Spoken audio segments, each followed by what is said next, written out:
So there's four main emotions: happy, sadness, anger, and anxiety.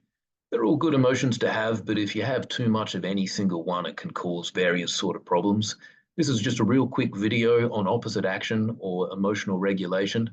How it works is you just think about the four different directions to try and do when you're experiencing that emotion.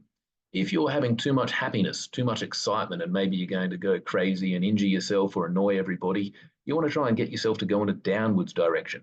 Down as in calm down. I ought to calm down before I ruin everything here. If you're having a problem with sadness, or if it's bad enough, maybe we would even call this depression, you want to try and get yourself to go in an upwards direction, as in, I better get up. Sadness makes you kind of want to stay in bed all day and not do anything, but that'll just make everything worse. So if you can force yourself to get up, go run around the block and do some star jumps, afterwards you will feel better. With anger, you want to try and get yourself to go in a backwards direction, as in, I need to back off. As you're probably starting to get here, it's always about doing the opposite of what you want to do. Anger tends to make us want to go forwards and engage and go at someone, and that's usually the worst thing we can do in such an instant. So we have to try and go backwards. And the fourth direction, as you might have guessed it, if we're having an anxiety issue or if we're fearful of something, if we want to get over that, we've got to try and go forwards, try and go towards the thing that we're afraid of.